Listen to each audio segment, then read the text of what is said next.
Hello, everybody. If you can hear me, give me a thumbs up. We are ready to go. I hope you guys are having a great day.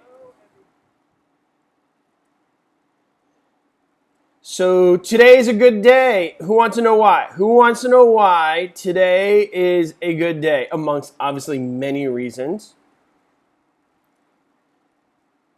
Who wants to know why today is a good day? Everybody, tell me why. Tell me why. Well, the reason why today is a good day is today the PrepAgent Instagram reached 10,000 subscribers. Woo! 10,000 subscribers. Adrian, post a link to that Instagram. And I just want everybody to know how much we appreciate everybody who follows us.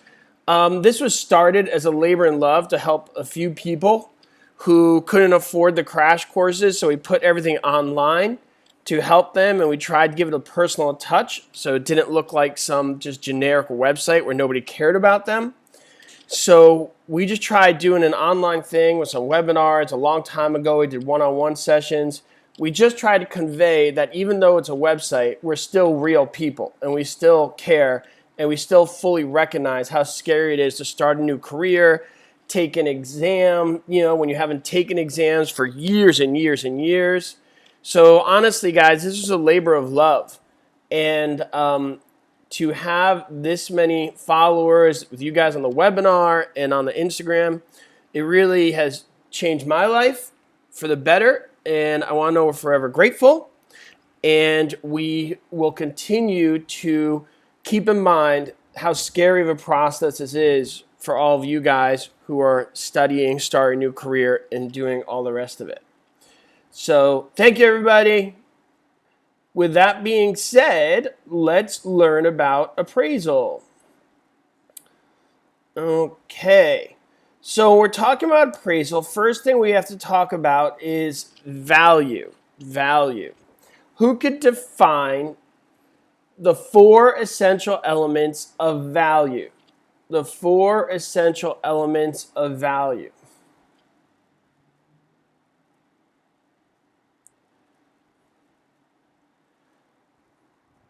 Okay, Stacy says stud. Stacy, what does that mean? Okay, what do you guys think? What is stud? Some of you guys got dust. You could have stud, dust, tizada. I don't care. As long as you remember those four essential elements. Congratulations, Trey Bell. Guys, license on Monday. Tell us where you're selling, Trey, and we'll make sure to send you some business. Good job. Okay, so the four essential elements are scarcity, transferability, utility, and demand. Scarcity, transferability, utility, demand. If you prefer to use dust, it's demand, utility, scarcity, and transferability. Demand, utility, scarcity, transferability. Scarcity, how much of there is it? Utility, can I use it? Demand, do people want it? And transferability, can I sell it? Okay? Those are the four essential elements of value. Let's do a question on the board before I begin lecturing. You are preparing competitive market analysis on a vacant lot that you hope to list for sale. Which of the following approaches to value will be used in the development of the estimated value? A, income approach, B, gross rent multiplier, C, cost approach, or D, sales comparison approach? What do you guys think?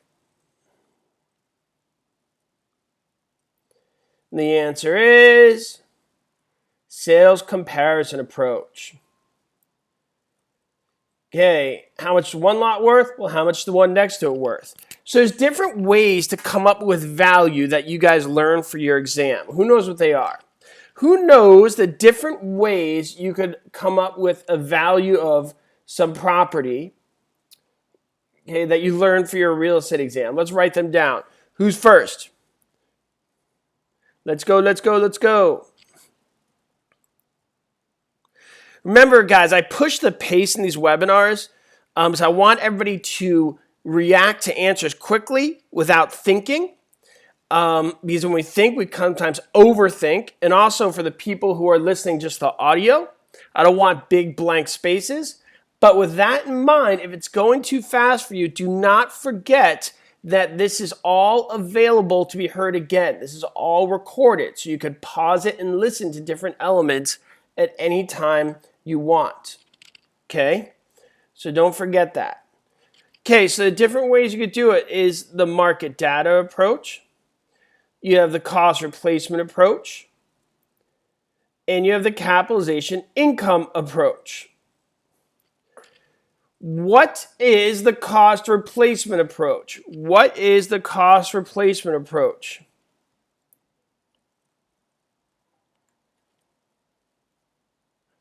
What do you guys think?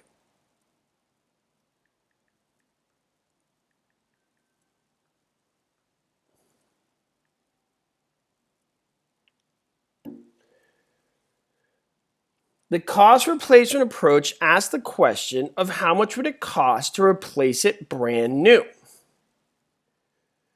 What kind of properties would this be most appropriate for?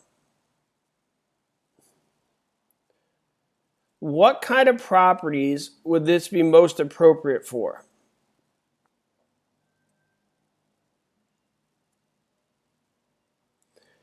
Okay, this would be most appropriate for special purpose properties. Nice job, Austin Beach. Okay, what are special purpose properties? A lot of you guys are naming it. Libraries, synagogues, churches, mosques, religious centers, police stations, schools, things of that nature. Things where there's not a lot to compare it to, okay? And there's very often not very many in the community. For example, a library. How many libraries are in your community? Do you guys even know? How many of you guys are not even sure if there is a library in your community? I remember when I was a kid, you used to go to the library to, like, I don't know, read a book or something. But now with the internet, I don't even know if people know there's a library. Okay. So there's like 1 or 2 libraries in your town, okay? 1 or 2. My point is there's not a lot of comparables in a reasonable vicinity. And the point of the library, the public library, is not to bring in money, okay? It's not to bring in money. So then how do you determine the value? You look at how much would it cost to build it brand new. So if you're evaluating that library, would it be easier to find the value of that library if it's an old library or a new library? What do you guys think? Would it be easier to find the value of that library if it was built 1 month ago or 100 years ago? Cynthia has many libraries in her town. Well, then you could use the comparative market approach. Okay, a new library. Because the old library, it's harder to exactly duplicate it, and it's also hard to factor in depreciation. Whereas a new library, you don't have to factor that much for depreciation, okay? So a new library is easier than an old library. So if a library is built in 1910, which many libraries may be, these libraries traditionally are very beautiful old buildings, okay, it's hard to find the value. What is the capitalization income approach? What is the capitalization income approach?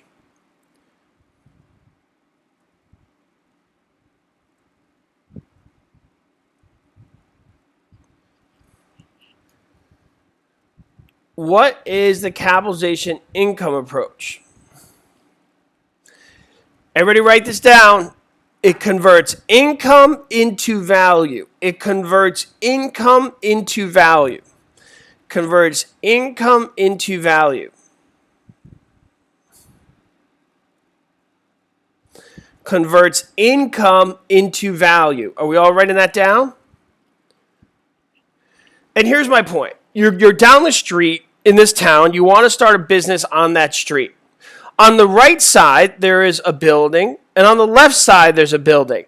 They both look exactly the same. They're in the exact same town, on the exact same street, and they look exactly the same. For all intents and purposes, they look like pretty much the same deal, okay? But you find out they're both selling shoes in both the stores. They're selling the same thing. But one of the buildings is bringing in $1 million a year, and the other one is bringing in $10,000 a year. Which one are you going to want to do your business out of? So both of them are selling shoes. They're both on the same street. Just one's on one side of the street, the other's on the other. And one's bringing in $1 million, and the other's bringing in $10,000. And they're both being offered for sale. And you're deciding, which one should I buy to start my new business out of? Obviously, you'd prefer to work out of the building that's bringing in $1 million. Right, guys? Now, the question is, how much would you pay to buy that one as opposed to the one on the other side of the street? Okay? Now, we don't know. That's a very complicated formula, but my point is that's what the capitalization income approach does. Because if we were looking at the market data approach or the cost replacement approach, they both would have the same value because it's not factoring in the income.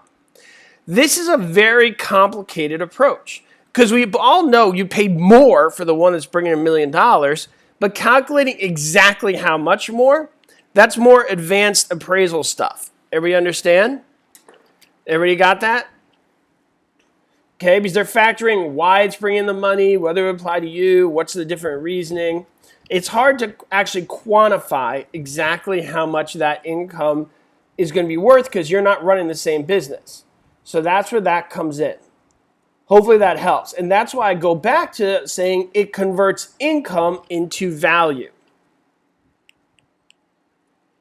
Everybody got that? Right, got it. Now, a lot of you heard the gross rent multiplier. What is the gross rent multiplier? Who knows what the gross rent multiplier is?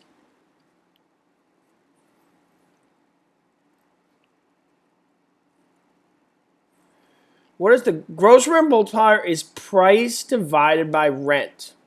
Price divided by rent.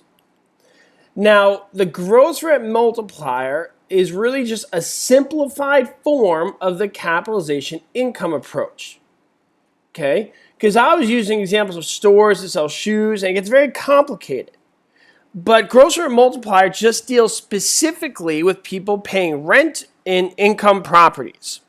So it's just a version of the capitalization income approach. It's much simpler because remember, when I was using that shoe store example, I was saying it's very complicated to actually quantify it. A gross rent multiplier makes it much more simple. Now, would this work for like shoe stores or big complicated businesses with, balance sheets and whatnot? Not really. But it does work when you have a price and a rent. Okay? So let's look at this together. If you have a $100,000 building and it's bringing in $10,000 a year, what is the gross rent multiplier? If you have a $100,000 building and it's bringing in $10,000 a year, what would be the gross rent multiplier? Okay, now you guys are saying 10. Now, just to clarify, that is the annual gross rent multiplier. That is the annual. Okay, they could ask you about monthly as well, and I'll touch on that in a second. So, at the same token, if they're asking you what's the value of the building, okay, and they're saying it brings in $10,000 a year and you have an annual gross rent multiplier of 10, then what's the value of the building? So they say the gross rent multiplier of this building by doing comps in the area is 10, okay, and it has an annual income of $10,000, then the value of the building is $100,000. I may have said that wrong when I was giving that example, but that's my point. It makes it easy to find the value. So very often when you're trying to find the value of the building, you'll look at all the buildings in the area that have tenants, and you'll say, well, this one's $200,000, it brings in $20,000 a year, gross rent multiplier of 10. This one has a gross rent multiplier of 20, and then you do that equation for the building you want to purchase, and you could come up with the value. If this is confusing at all, I recommend you look at the video I did on gross rent multipliers. Adrian, if you would not mind, please put the link to the video on gross rent multipliers. I think that one's a pretty good one. It talks about how to do the conversion if it's monthly or annual. You just got to divide or multiply by 12. All right. Has everybody got that? You guys with me? Did I confuse anybody on that? Okay.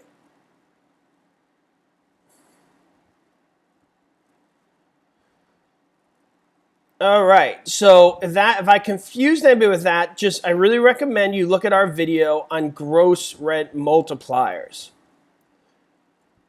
Okay, so those are the different approaches to find value that we learned for exam. And real quick, I'd like everybody to write really quickly, as we went on this beginning, the 4 essential elements of value. Really quick, go. Okay, this is very important. We asked them when we started the webinar. Write it really quick again, then we'll go on to the next question, just to make sure we're all awake here. Write for me the 4 essential elements of value.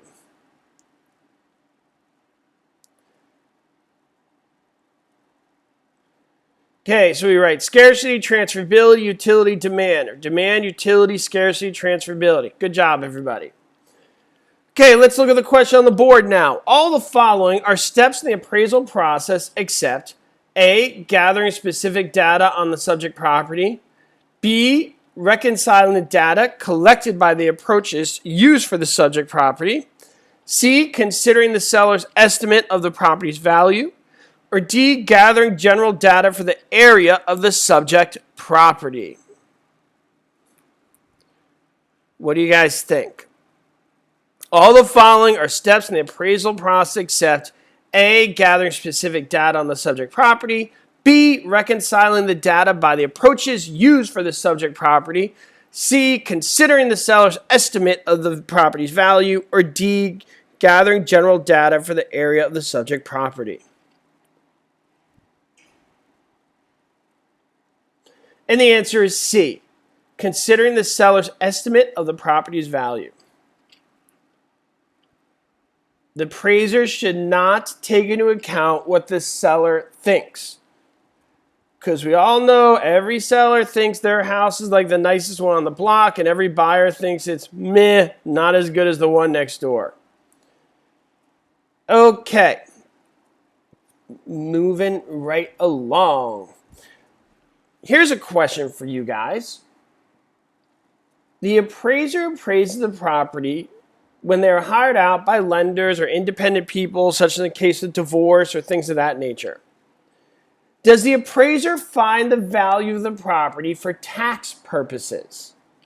Does an appraiser find the value for tax purposes? What do you guys think? Does an appraiser come up with the value for taxation purposes? No. Who does that? Who does that? Who is the person who does that? Orly says the assessor. Good job, Orly. Okay, that's the assessor. The tax assessor assesses the value. The appraiser appraises the value. The assessor assesses the value. Can the appraiser look at the tax assessor's notes to come up with their own value? What do you guys think? Should the appraiser do that? Is that right for them to do? No, they must do their own independent research. It's why they're getting paid the big bucks. Do the work. Don't copy off your friend's homework. Not that I ever did that.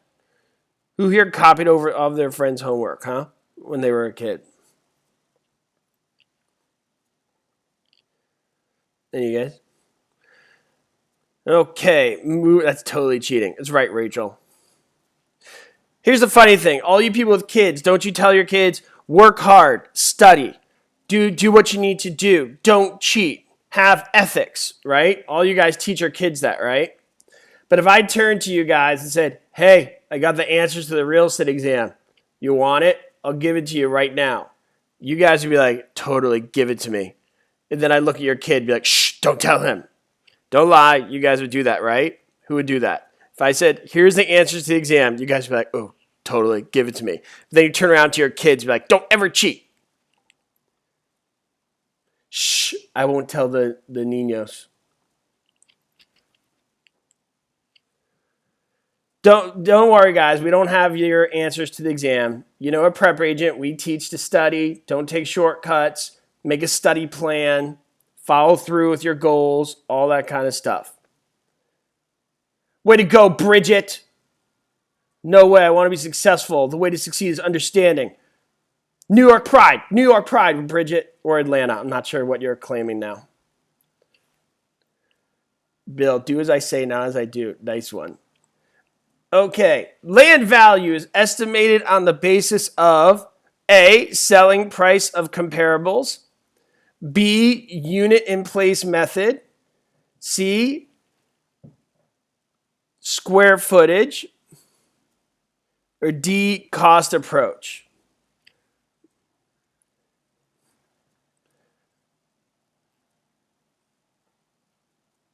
Okay, and the answer is A, selling price of comparables. Selling price of comparables.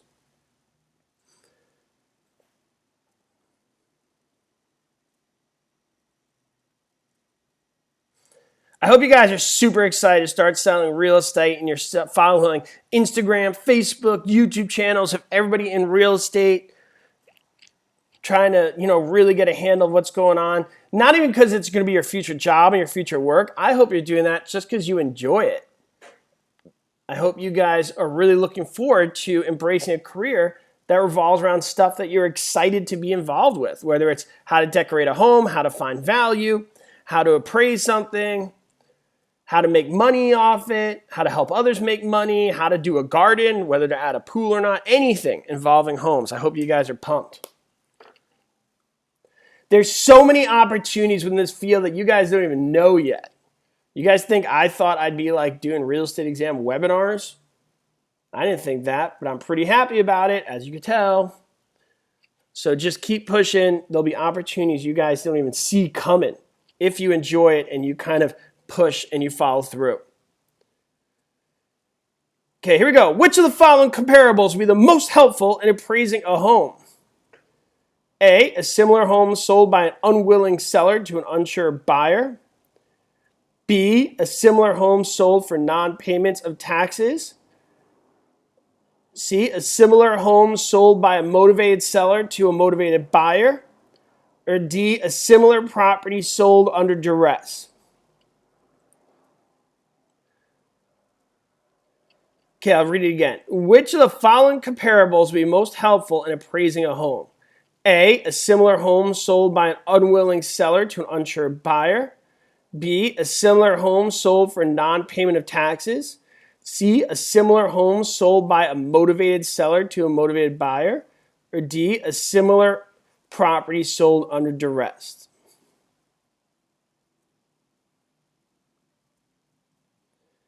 And the answer is C, a similar home sold by a motivated seller to a motivated buyer. What are you hired to do when you get a listing? What are you hired to do when you get a listing? Trying to throw you guys for a loop here. What are you guys hired to do when you get a listing? Find a buyer. Find a buyer. Are you guys ready for a quick fire speed round of real estate exam Latin vocabulary? Who's ready? Right, ready. And then we'll get to the next value and market analysis question. But let's try and bust out something really quick. Speed round, Latin real estate exam vocabulary. Right, ready. Okay, write the answer as fast as you can. Ad valorem, go.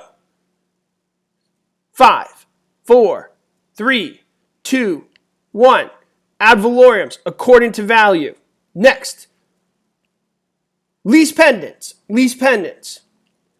Write the answer. What is lease pendants as fast as you can? As fast as you can. 5, 4, 3, 2, 1.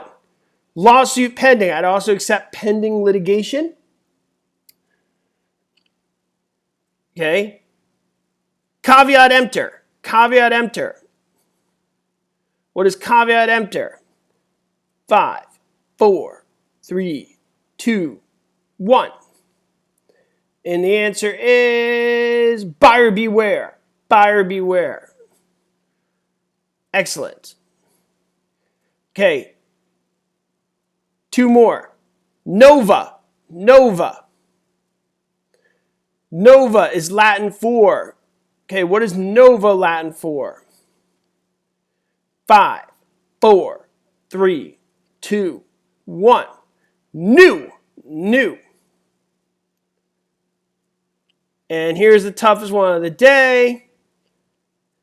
For the life of another. How do you say that in Latin? For the life of another. It comes up when we're talking about life estates. For the life of another. There's a Latin term that comes up for life estates. For the life of another. Nice job, Bridget. Pure outro V. Pure outro V. Pure outro V. For the life of another. That was a hard one. And we got that one right from studying. Here's a little fun fact for you guys, real quick. Who knows what mortgage literally means? What's mortgage? Who's ever heard this? This won't come up in your exam, but it's super good to know when you're having conversations about real estate. Anybody know what mortgage literally means? Mortgage means death pledge. Kind of scary, right? It means death pledge. And when we go over estates, remind me to talk about that. So when I do the webinar on estates, I will relate that to things that will help you pass your real estate exam. It's an interesting story behind that. Okay, but mortgage literally means death pledge. Kind of scary, right, guys?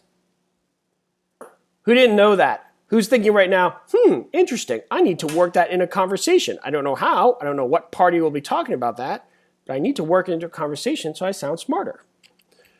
I know I do. I always try and work that into a conversation. Like, who wants sushi? Did you know mortgage means death pledge? I'm kind of like that kid in Jerry Maguire. You guys remember? He was just like, my bunny rabbit has 10 kids, or whatever that kid always said. He always rattled off irrelevant facts. Okay, here we go. Next one. In valuing a single-family residence by the comparison approach, an appraiser would make adjustments to A, current properties being offered for sale. B, both the comparable and the subject property. C, the comparable properties, or D, the subject property. What do you guys think? In valuing a single-family residence by the comparison approach, an appraiser would make adjustments to A, current properties being offered for sale, B, both the comparables and the subject properties, C, the comparable properties, or D, the subject property. What do you guys think? Okay, and the answer is the comparable properties.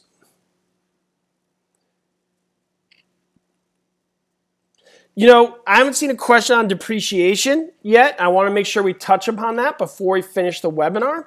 So first, define for me, what is depreciation? What is depreciation? And we're talking about finding value. So we need to know the definition of depreciation and appreciation. So what are they? The definition of appreciation and depreciation. Okay, the definition of depreciation is the loss in value from any cause. And therefore, obviously, the definition of appreciation is the gain in value to any cause. Okay? It's the loss in value at any cause. Now, there's different ways we evaluate how something depreciates. Okay? There's 3, to be specific, that you learn for your real estate exam. And if you guys follow my Instagram post, I posted it fairly recently. Who knows the 3 forms of depreciation that you guys need to learn for your real estate exam? What are the 3 forms of depreciation that you guys need to know for your real estate exam? Who knows? So depreciation is the loss in value of any cause. Depreciation falls into 3 categories. Rachel Ford writes functional, physical, and economic.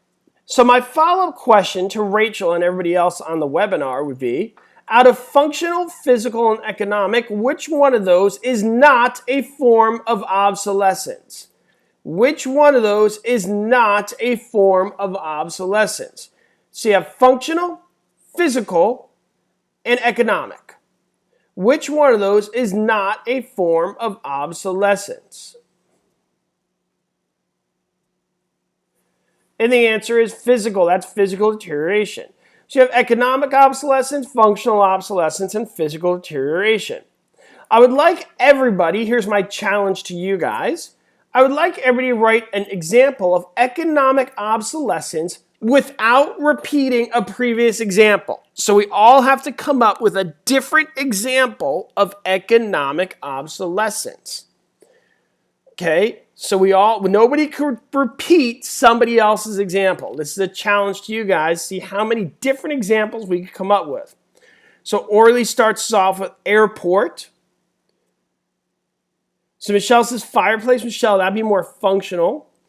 Alicia says train tracks, crime, gangs, gas stations, fire station. That's better, Michelle.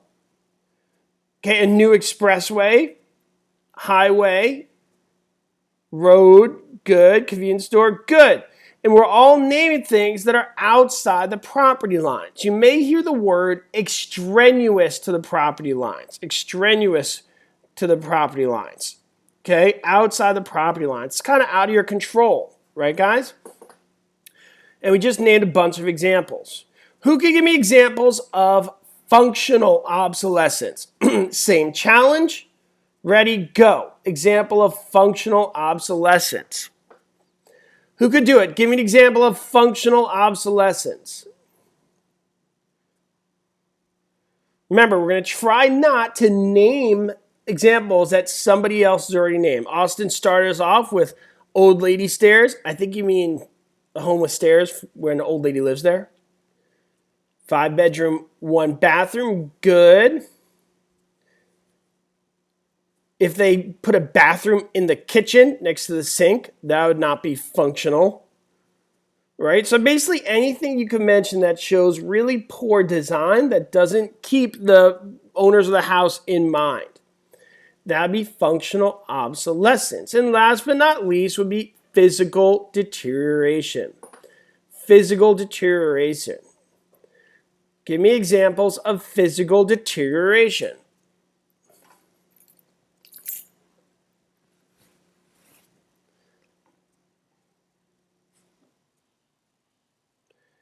Physical deterioration, so roof falling off, roof linking, porch falling down, basically anything to do with general wear and tear. Out of these 3 forms of depreciation, which one would be the most difficult to cure? Which one would be the most difficult to cure? What do you guys think? Excuse me. Which one of these would be the most difficult to cure? And the answer would be economic obsolescence. Generally speaking, if something's suffering from functional obsolescence, you redesign it. It's physical deterioration. You would rehab it. So functional, you remodel. Physical, you rehab. Economic obsolescence, you move. Generally speaking. I mean, you can join neighborhood crime watches, petition the local governing body, etc. But generally speaking, people move. Okay, and that's what happens with economic obsolescence. All right, good job, everybody. How are we feeling today? We feeling good? If I could get a woo woo, that'd be great. Everybody write woo woo. Because I want you guys to be excited to study when we leave. That's my goal. When we finish this webinar, you are pumped to go study.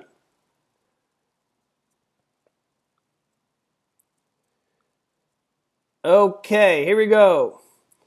Next question. The economic life of an investment can be described as A, the actual age of the property. B, the next time when yield is attributable to the land itself. C, the remaining chronological life of the improvements. Or D, the time over which value generated exceeds cost of operation.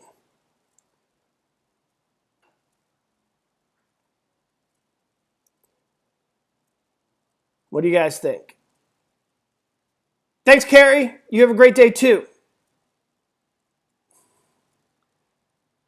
And the answer is the time over which value generated exceeds cost of operation. The economic life of investment can be described as the time over which value generated exceeds cost of operation. All right, guys, the webinar is finished for today, but I want to leave on a positive note. I want to leave excited to get our real estate career going. So I want everybody in the chat, before you leave, and do not leave until you do this, write one reason that you're excited to do real estate. And let's not just say making money, because if making money is the primary goal, I promise you won't. Okay, there's got to be more to it. Maybe it's like helping people. Maybe you love interior design. Maybe you love like looking at properties, things of that nature. I want everybody to write what excites them about real estate. There's many ways to make money in the world, but you chose this. And I want to know why. Okay, Caleb wrote freedom. Karen, I love looking at new homes. Alejandro says, helping my Latino community. Bueno suerte, amigo. Okay, I hear rehabbing properties, giving back. Nice job, Kia.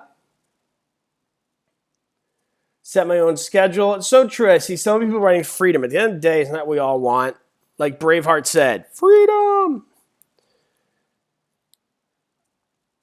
Okay, so I hope seeing why everybody else wants to get involved in real estate, not only does it help you think about why you want to do, but maybe it gives other reasons that you didn't even think about. That you're like, you know what? I know why I want to get in real estate. I didn't even think of that. Now I'm even more pumped to get involved in real estate, do what I want to do, and I'm even more excited to pass this test and get it done. So I hope that helped, that little exercise at the end of the webinar today to kind of help you guys feel good about studying. And I hope that leaves you on a good note. Tomorrow, we have Adrian on the microphone. Adrian will be here 4 o'clock California time, 7 o'clock East Coast time. And then I'm back on Friday. All right, so thank you, everybody, and have an amazing day.